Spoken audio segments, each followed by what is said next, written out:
I can really talk myself into or out of anything. And for the first time ever, that voice wasn't there. It wasn't me trying to convince myself one way or another, but it was just me following my curiosity. And that's how we started Away. I'm Amy Jo Martin. Welcome to the Why Not Now show.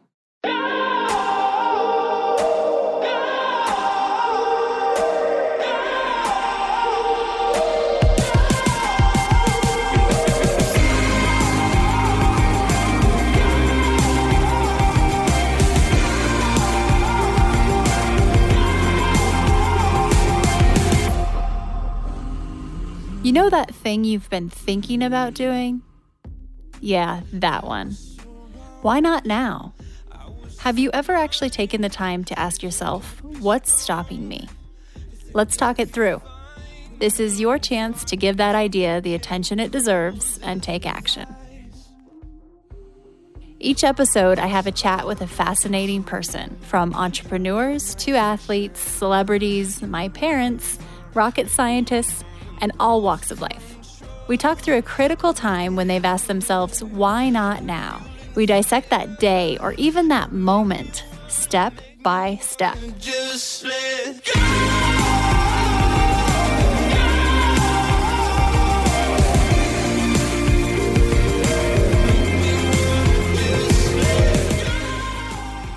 You know when you experience something and something breaks or something throughout your day doesn't quite go right and you come up with a solution and you think someone should invent XYZ. And then you go about your day and you probably never take action on it. Well, Jen Rubio, today's guest, actually did follow through. She is the co-founder of Away Luggage, and she had a situation where her luggage fell apart in an airport one day, and she went onto Facebook and asked her friends, what recommendations do you have for some good luggage? She did not get a consistent response, and she decided, well, I'm going to create luggage that I love. This company has become a darling. It is one of the highest funded female-backed startups to ever exist. They are only a couple of years old, and they're skyrocketing. They have done extremely well right out of the gate, and their branding is on point. One of Jen's previous jobs was the head of social media for Warby Parker, and she actually met her co-founder at Warby Parker. They later were able to sync up and start this company. What I really appreciate about this conversation with Jen is that it's a reminder that we all start somewhere, especially if you are on an entrepreneurial journey. So Jen had zero experience in the luggage category. She was a first-time entrepreneur. And I think those fresh eyes sometimes are exactly what set us apart. Embrace that. Embrace the whole ignorance is bliss type of notion. Away has been named one of the most innovative companies of 2018 by Fast Company, and they've just gotten started. So I encourage you to follow this journey, and here's Jen explaining how it all started. Being able to design my own day and do it in the most efficient way is a non-negotiable for me. I'm a bit of a time management nerd, so when I find something that allows me to be more efficient and effective to get the most out of my day, I want to share it with everyone. So here's the scoop. I have a new tool in my productivity tool belt, and it's called Monday.com. My team and I have never felt more organized professionally and personally. And my to-do list is no longer the boss of me. I feel more in control because every project, initiative, date, and task is captured and organized in one place. And my team is in the loop and involved every step of the way. We are in lockstep. Monday.com is like having a brand new operating system. Everything has its own home, deadline. You can see the team members associated with the tasks, and it's color coordinated, so you can easily navigate your own task list. We all have multifaceted jobs, businesses, and lives. With Monday, you're able to keep all of these components organized in their own compartments, but you're also one click away from seeing the big picture and how they all integrate together. Creating systems and procedures within your day and business saves a lot of time. For example, my team and I have a dedicated Monday.com board for this very podcast. Did you know that there are 28 steps involved in getting one podcast ready for air? It's the same exact process every single time. And it's a system that we have put into place. So we know the various key steps are assigned to certain people, and we've mapped out the entire process from start to finish within this one board. This allows us to be streamlined. It cuts back on the amount of emails exchanged as well as the amount of meetings needed. One feature I love is that my social media content calendar is built inside of Monday.com. I finally have one that I actually use, I like, and it's embedded into my overall calendar as well. Another feature we use every single day is the Google Doc integration. You know I love a good spreadsheet. I can pull them into Monday.com and edit them right there versus having 97 tabs open on my computer, which is extremely distracting and inefficient. If how we spend our days is how we spend our lives, then I can't think of anything more important than using the time in our days wisely. Head to hey.monday.com/Amy Jo Martin to start your free trial today. That's hey.monday.com/Amy Jo Martin.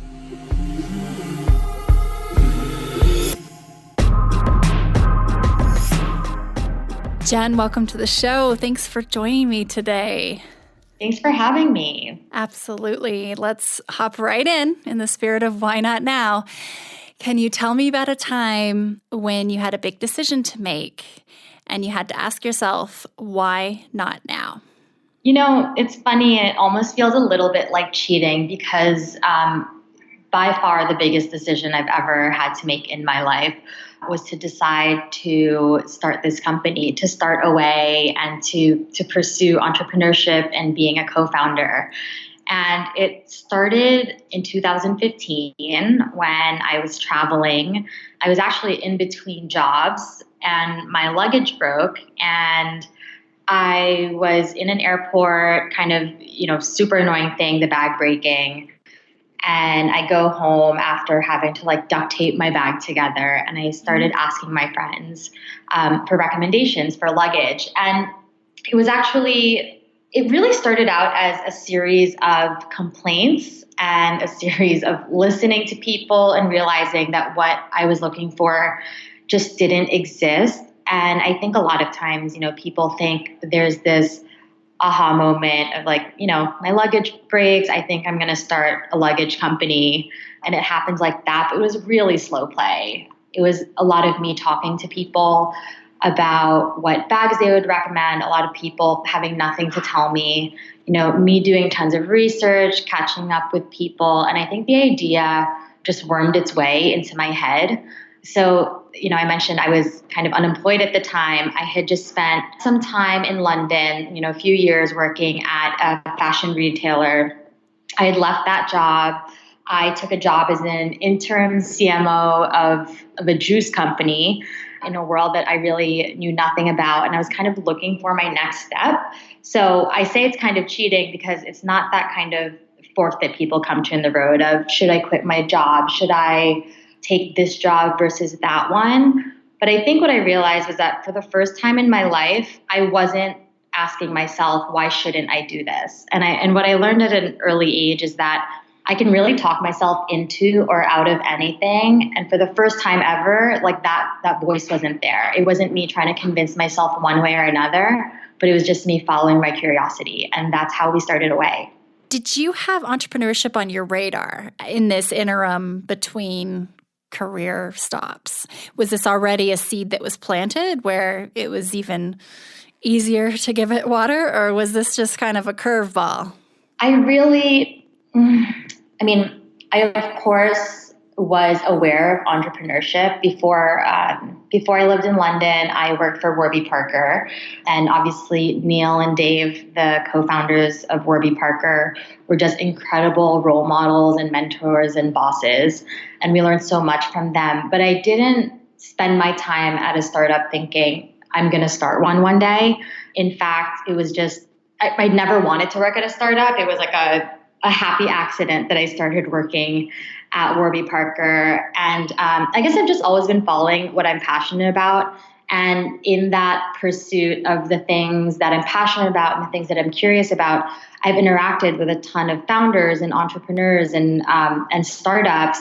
There was a time in between like big stints at companies where I was consulting or freelancing for different startups at various stages, but it was never through the lens of I'm going to do this myself someday, which is why I think even when I really started researching the luggage industry and really digging into why the brand that we envisioned didn't exist, it wasn't super crystal clear that I should do this or that I should be the one to start it. It was more that, hey, what about this thing? And finding out that it didn't actually exist yet. And then it's slowly crystallizing that me and my co-founder, Steph, were the ones that should actually do it. And I love what you said about the fact that the why shouldn't I do this didn't surface. And the also fact that you had to be aware of that. You know, it actually called your attention to realize, oh, that's not coming up. And you were following this curiosity. So it sounds like this was a slow brew, and this wasn't like, oh, this is happening now. Why not now? Which most of the situations aren't anyway. But what was that next step, or what actually made this feel like you greenlit the idea after you gathered information and did your research? What truly made it feel like this was like, okay, it's go time. This is happening.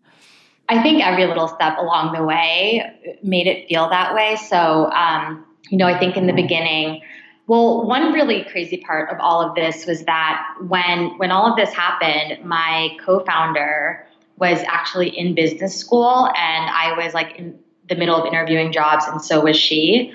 So it wasn't this big like come to Jesus moment of hey, are we quitting our jobs to pursue this? It actually started out with me flying to New York from London, where I was living at the time, and talking about the idea with Steph, and then coming back a couple of weeks later, and then extending my trip a little longer, and then a little longer. And then before I knew it, I had been sleeping on her sofa for a few weeks, much to the dismay of her boyfriend. And I think it was that. And it's kind of like, when there's like a white noise and you kind of just forget it's there until it stops. I think that's what it felt like to constantly like go through life, saying, why not now? Like, why shouldn't I do this? Here are all the pros and cons. Where with this, it kind of just kept going. We just had a lot of questions. We kept finding answers. And then we had more questions. And neither of us ever stopped to say like, hey, what are we doing? Like, are we starting this company? Are we going to be co-founders? And obviously we've had a lot of conversations about, being really thoughtful about our roles in the company and then actually incorporating the company. And, the second that you raise money, whether it's from friends and family or VCs, then there's obviously like that external accountability and obligation. But all of those steps just seem to really flow seamlessly, from one step to the other. I think it's like, it was just flowing. A lot of people talk about being in a flow state. And I think when people talk about being in a flow state where kind of your focus and there's like, you clearly see one step after the other, they're usually talking about a process that lasts maybe for a few minutes or a few hours. But from when my suitcase broke to when we launched the suitcase, it honestly really felt like a year of flow state. So I know this is probably an unconventional answer to the why not now, but it was the fact that we didn't ask ourselves that really led us to do this. It's really interesting to hear how it seems like one thing really did just kind of lead to the next in this. You weren't forcing it, but just like you said, it flowed. I have a mentor who has been on the show many different times, and she talks about alive ideas and following that energy until maybe they aren't alive anymore. And or they lead to something like this case. And it really seems like this was you following this alive idea and not overly questioning it, which is and you know fascinating. what? It's like being in that state and following an idea that's alive doesn't mean that everything's luck or an accident or it just comes to you or it's like just like everything is an aha moment. It's still a ton of work and it's still really complicated. But what it allows you to do when you are just following the energy of an idea and following your curiosity and just really digging is to be super thoughtful about all of the decisions that you're making. I always say one of the biggest advantages that Steph and I had is that we basically ended up initially like trying to disrupt the luggage industry without either of us really knowing anything about luggage. And I think, obviously what we're trying to do at Away now is a lot bigger and we have a broader mission around travel. But that initial suitcase breaking, wanted to solve that problem, wanted to create a brand and a product that didn't exist. We wanted to do all of that without any experience in the industry.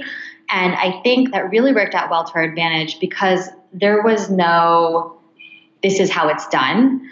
It was us thinking about the best way to solve whatever problem was in front of us. And I'm looking out at our office now and we have more than 200 people now. And this is less than 4 years later. So many of the people at Away, actually, there's only one person at Away who has experience in the luggage industry. Everyone's here rallying around our mission. But so many of our early employees were really just the people who we felt could also follow that curiosity and really be problem solvers and kind of solve the puzzles that were in front of them. And that's what we value at Away more than any level of experience or industry knowledge or kind of like any very specific ideas. That's really amazing. And I think that's where the disruption probably comes into play in most categories is that your innovation was fueled by this innocence and at times probably ignorance.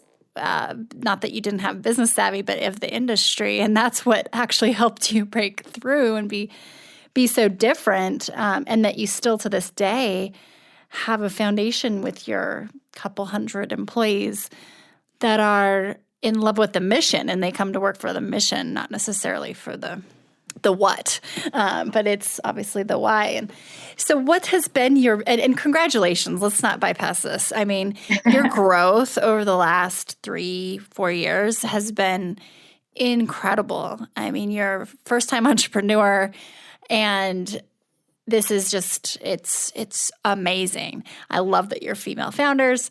And so what has been your biggest surprise about entrepreneurship, or what would you say is the biggest kind of misconception? I think because I didn't spend a lot of time glorifying entrepreneurship before I became an entrepreneur, it wasn't like this wake up call. But I think now that I'm kind of on the other side, and the other side being that I've actually started a company, I still have so much learning left ahead of me. But now that I'm kind of on the other side, I get a lot of emails and I get a lot of messages around people who want to be founders or entrepreneurs, and they think it's just like this super exciting, glamorous lifestyle. I mean, I admit I definitely probably perpetuate those kinds of misconceptions because if I'm at a speaking engagement or a press thing or if we're launching something and there's like a big party around it, like obviously I'm posting that stuff on social media. Sure.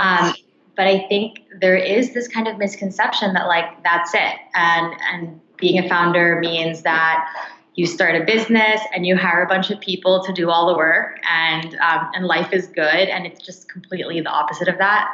I have, not just me, but any founder I know, I've never worked harder in my life. I probably will never work this hard again.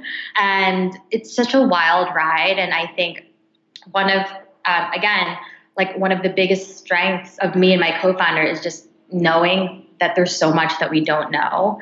We went into this with kind of like an anything goes attitude and really just taking it one step at a time. We were pretty real with each other and ourselves around the expectations for the company, but also the lifestyle that we wanted to lead. She was in business school when we started all of this, and I had just come from like a really fun experience working in Europe for a couple of years. And I think just sitting down with each other at the beginning and saying, this is the kind of business partner I need you to be, and this is the kind of co-founder I need you to be, for the next 6 months or a year or 2 years or whatever it is, just really making clear what our expectations were for the other person, I think really helped us avoid any of the problems or surprises that come with being a first-time founder. So wise, and I've heard you interviewed about the process and how you kind of divvied up roles. And I think that's so helpful to know how you got there, how you navigated to this balance of what you're doing, what she's doing with this lifestyle, and knowing that you are, as you just said, working harder than you've ever worked before. How do you keep your mind healthy through all of this? I think this is where I'm supposed to say that, I work out and meditate and have a very balanced lifestyle, but it's not like that. The first thing I do when I wake up in the morning is reach for my phone. And I've definitely lied in other interviews. I appreciate your honesty. There's a lot in my bedroom. But let's be real. It's plugged in. You're definitely not supposed to put your phone under your pillow, but that's where mine goes. And people are going to freak out when they hear this. No, and that, but I've learned what's worked for me over the years. And I actually think, that's a great thing to talk about. I actually thought in the beginning, you have to find work-life balance. You have to work a certain amount of hours and hang out with your friends and work out and do other things for a certain amount of hours. And you shouldn't start your morning with your phone, and you shouldn't look at your phone during these times. And you know what? It just didn't work for me. I tried to take vacations where I would unplug, and it just caused such massive anxiety. And I think it's really about what works for you. What I've learned, for example, is that when I do go on vacation, the thing that sets my mind at ease the most is to check in for an hour in the morning and an hour in the evening. And then I truly enjoy the hours in between. And also that means I work extra hard with my team before I go on a vacation to make sure there's all these contingency plans and plans for approvals and feedback. And that's the thing that, even though it's a lot of work, that's the thing that helps me relax when I'm actually taking the time. I've learned that for me to have a super productive day at work when I'm in meetings all day, I need to take the first few hours of the day by myself. And sometimes that means sitting in my bed and catching up on emails, or I'll go work out, or I'll have breakfast and catch up with some friends. But as long as I take the first few hours of the day to myself, then I'm good to take on whatever comes at me the rest of the day. And it took a while to figure out. And I think there's a lot of, there's so many articles and podcasts and tips on here's how to stay sane and be balanced. And I think it's just about finding out how to integrate all of these things in a way that works for you. There was a period of time when I meditated every single day for 20 minutes in the morning and 10 minutes at night. I actually feel a better sense of balance now than I ever have, but I haven't meditated in months. So I don't know. So it's all relative. No, this is really good. It out. It's so good. And it's, I think, important for people to hear, because there isn't a one size fits all. And as much as it sounds romantic to say, oh yeah, I do my TM in the mornings and afternoons, and then, no technology in the bedroom, all that stuff. It's not usually that realistic. So, but at the same time, it's whatever works for you, and that candor is appreciated. So what's one lesson that you find yourself learning over and over, Jen? If there's one lesson from this entire journey so far, it's really this evolving sense of accountability and responsibility. And I know I've obviously had jobs in the past where you are definitely accountable and responsible for things. But I think starting a company and hiring a team and growing that team, and every day the company grows and there's more at stake, you feel this overwhelming sense of accountability for the brand that you're building, for the customers that you have, for the team whose livelihoods you're accountable for. And there's a certain weight to that I think for some people it's a lot of pressure, and it can be crippling. But for me, it's very it's very empowering, and it makes it so much more than, it's not just about me. It's so much more than that. We've really built this whole like team and network and community and ecosystem, and being able to play a part in that and to feed into that is like what gets me going every single day. So I think even just learning how to be a part of all of that, it changes every single day. So every day I'm learning a lesson about how to communicate certain things, how I share my vision with the team now is very different from how I shared my vision with the team in 2016 when the entire team fit on 2 couches. And as a leader, you're constantly learning that. You're constantly learning the language that works. You're constantly learning how many times you have to repeat something for people to even hear it, much less understand it. And those are the things I'm working on every single day. We're going to take a quick break and we'll be right back. Hi, everyone. If you are digging this podcast, please do us a favor and subscribe, rate, and review on iTunes. It just takes a moment and it means a ton to us. The pressure was actually a question that I wanted to ask you, so I'm glad that you prompted that. It's, just researching you, and an article came out, 2-3 weeks ago from Forbes, and the headline is, next billion-dollar startups, how 2 young entrepreneurs used relentless online marketing to build a way into a $700 million luggage brand. Okay, so you read that or you see that, amazing, first of all. Put that one on your fridge, right?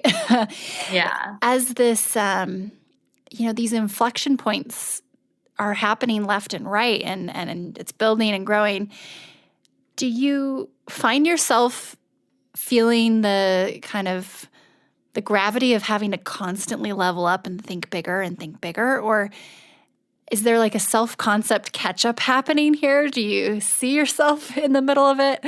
There's like 2 questions in one, which you're never supposed to do. So you can answer whatever you want. It gives me time to think about it. But yeah, it is a little bit of inception, right? Like I can see it happening from far away, but I'm also like right in it, and it's like, I don't know, that's actually not what inception is, but no, it's an interesting question, because I think every day is really different. There are days I've actively had to work on this, but really just being mindful of what we've built and how much we've been able to accomplish in such a short amount of time. I think Steph and I spend a lot of time planning for the future and thinking about our longer term vision. And when you spend so much time thinking about here's what we want to be in 1 year, 3 years, 5 years, it really has the power sometimes to diminish the things that you've already done. And of course, we never want to do that. So we've actively been working on really recognizing our milestones and the team's milestones, and thinking about where we've been successful, but also constantly thinking about, where are the learnings? Like, what could we have done better? Like, what did we do wrong? And I think for better or worse, even though sometimes we can't change the things we're observing, Steph and I have always been really self-aware. We're those 2 people that like will literally be in the middle of fighting with each other, but then analyzing the things that we're doing to each other. And it's just like a really weird, like psychological trip. But we've always been really self-aware. And I think that helps when things are moving so quickly. There are some things I do, for example, like in meetings with my direct reports, that as I'm doing them, I can like hear my executive coach's voice in my head being like, Jen, you're doing that thing again that we said you shouldn't be doing. And I can't help it. Like, it's too late, but it helps me kind of assess the situation and rectify it quickly. And I think that's really been the case with this whole thing. And because of that, because like I'm like acutely aware of what's happening and my role within it and how it can impact things, it never feels like the pressure really builds up. I kind of feel like I'm like Mario, like in a video game, just like jumping over things and like trying not to fall into the hole. And you're like, oh, there's a pipe. Like, should I go down it? I'm like, oh, gold coins. And that's how it feels like. But the thing is, and I saw this, another founder actually sent me this, but I saw this meme, I guess, of like, like what happens when you complete a level in a video game? Well, you level up and then you have to do it all over again, but it's just harder. So that's what this whole journey really feels like. There's like, you're like, okay, great, we did it. Like when we hit our first $100 million in revenue, we're like, amazing, we did it. But then you level up and it just gets harder from there. I imagine those are words that you may not have imagined you'd be saying to yourself, like 5 years ago, 10 years ago. It's pretty incredible. So when you look at the big picture of women getting funded and what 3% of VC money goes to female-founded companies, what has your experience been like in that world? And do you have any thoughts on how to accelerate that ratio forward to becoming more balanced? Yeah, and I don't want to gloss over that number at all. I think it's closer to 2.2% of all VC funding goes to companies with female founders, which is insane. There are billions and billions of dollars. And I think it's like, it also just angers me a little bit because you see these articles of like VC money like is easier to get than ever. And it certainly feels like there's a lot of cash out there, but the reality is they're not going to female founded companies. Like, women are definitely responsible for ideas that generate more than 2% of all revenue out there. So stats like that are really crazy. And I think the thing is, if I'm going to be totally candid, that Steph and I may not have had, these kind of like horrific experiences where we walk out of a meeting with a VC and we're like, wow, I've been discriminated against because I'm a woman. We definitely were rejected, and there were definitely a lot of no's, but we chalked it up as being part of the process. But were there like microaggressions in those meetings that maybe we didn't notice? Or did we get a no that we thought was for one reason, but maybe the underlying reason was that we were women, they just didn't believe in us? Maybe. And it's those things that I think are the toughest to solve.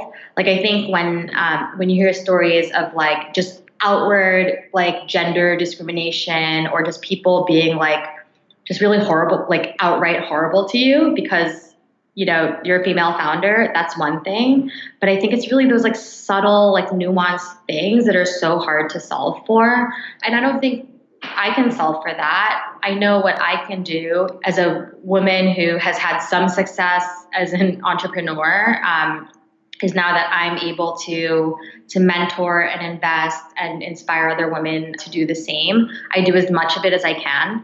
I spend a lot of time working with female founders to kind of hone their pitches or give them tips or point them towards the right resources, which maybe weren't there a few years ago. And I think a lot of people are doing things like that, which is great. But I really think it is those microaggressions that are going to be so hard to not encounter because they're the ones that you don't hear about.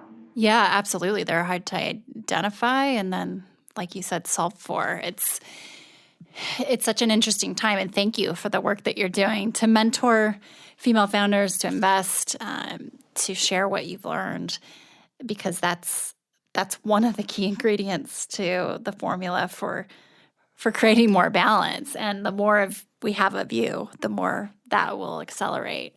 I'm a big believer in for younger people, like they can't be what they can't see. So I think while, if you spend a lot of time on Twitter or at conferences, there's like tons of things about like women in startups or women in tech and women doing this, but there's still so many women in the United States and around the world who don't have a ton of exposure to female founders, who don't read all of those lists of like, here are the top female founders of the year.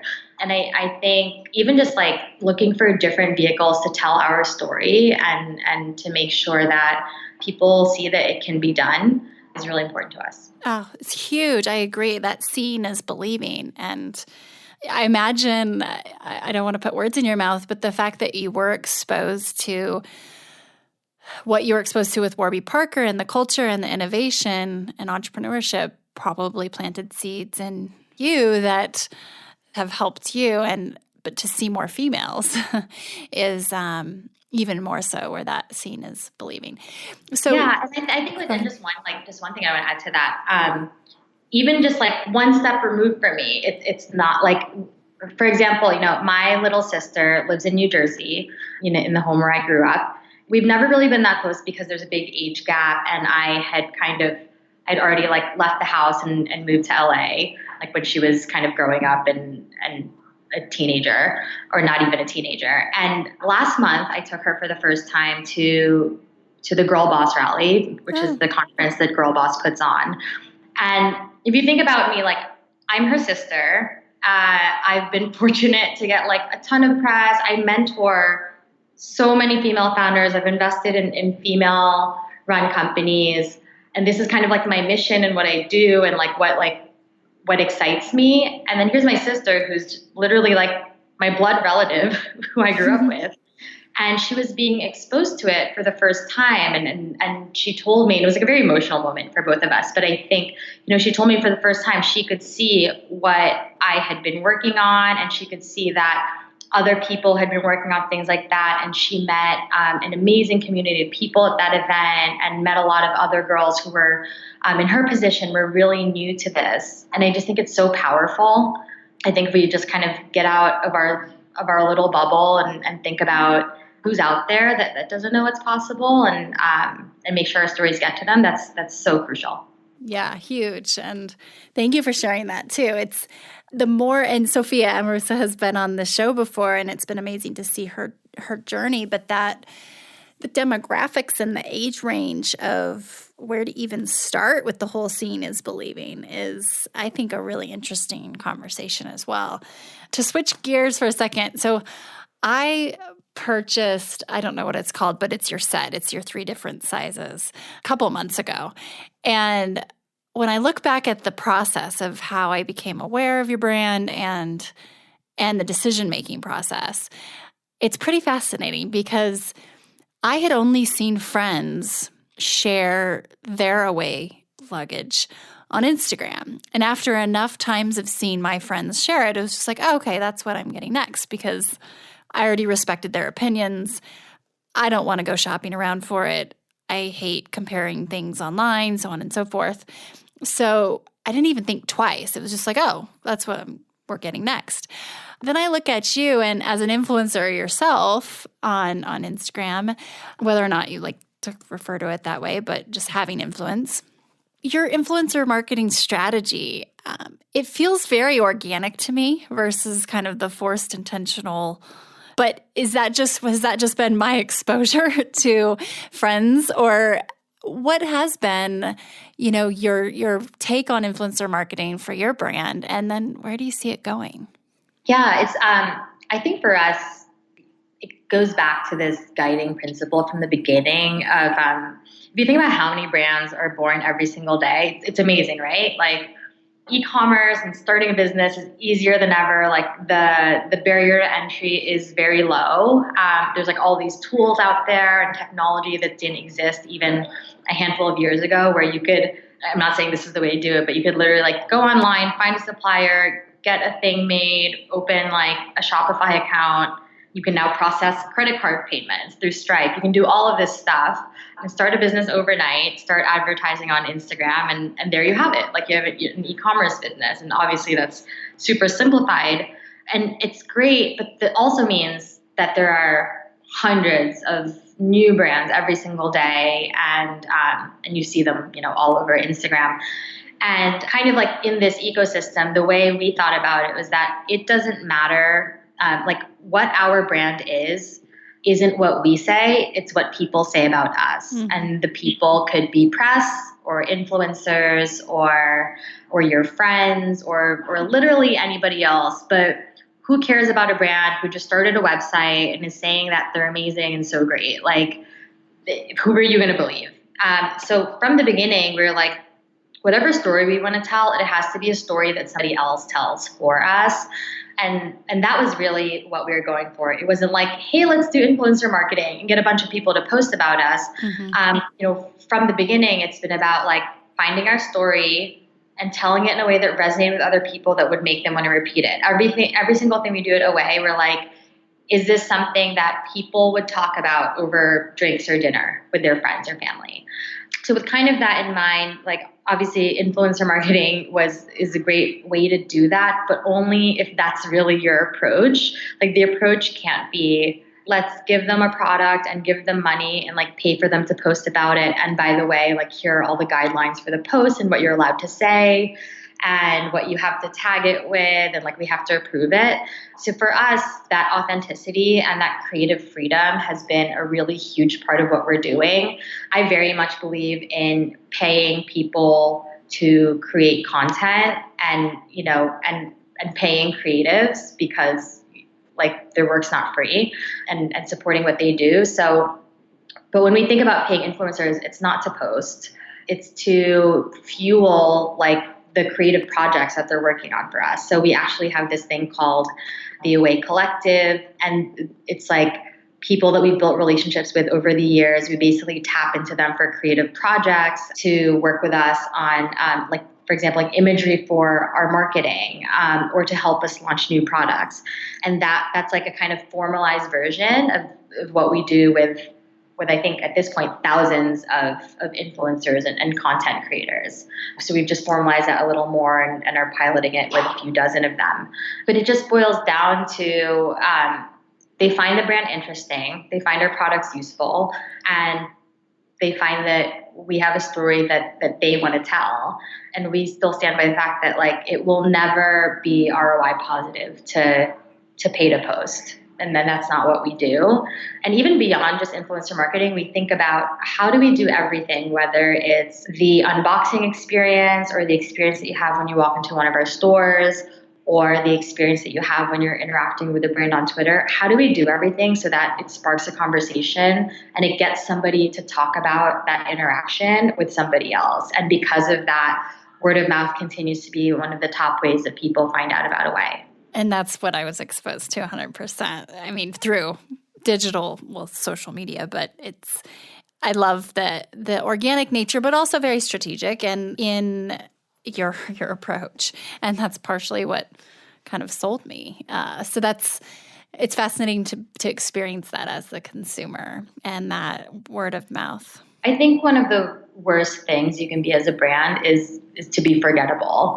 There's so much out there. One of the reasons that I think we have found success in the luggage industry is because it's an industry that had been so heavily commoditized. I was talking to people who are on a plane twice a week for work and didn't know the brand of the bag that they carried with them every single day. Mm-hmm. And to literally have something that's 30 pounds that you're dragging around with you, and you're carrying it all the time, and you don't even know what it is or who made it or what the story is, if there is one.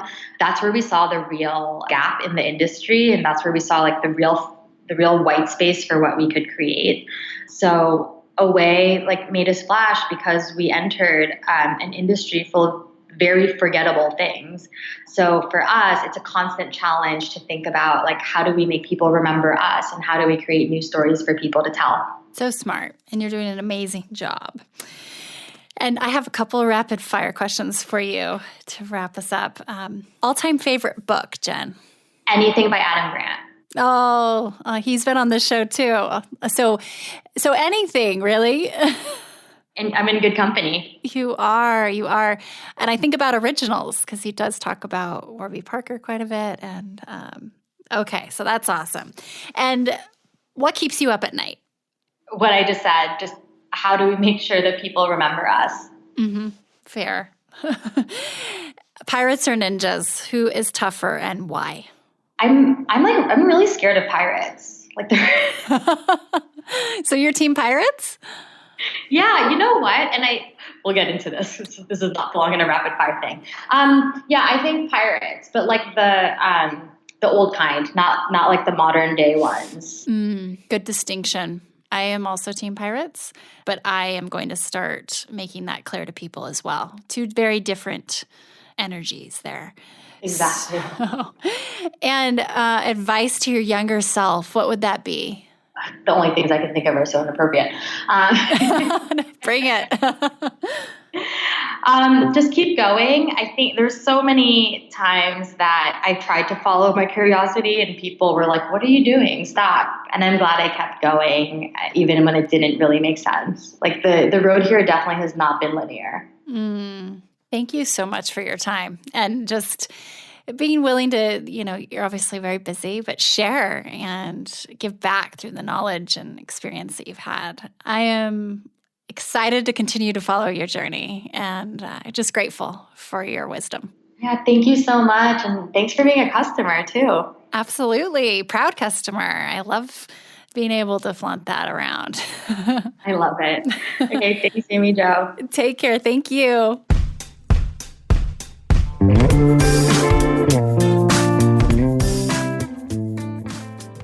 Hey everyone, thanks for listening to the show. Hit me up on social media to let me know what you think. I'm at Amy Jo Martin on Twitter, Facebook, Instagram, and LinkedIn. And I want to hear your Why Not Now moments so I can share them on the show. Just send me a note to whynotnow@amyjomartin.com. For show notes and other offers, you can visit amyjomartin.com/whynotnow. And while you're there, don't forget to sign up for my email newsletter for exclusive content and announcements. A big thanks to Rock Salt Music for all of the tunes by the talented John Coggins. And of course, a hat tip to Richard Brewer for editing and producing the show. I'll see you next time. And until then, why not now?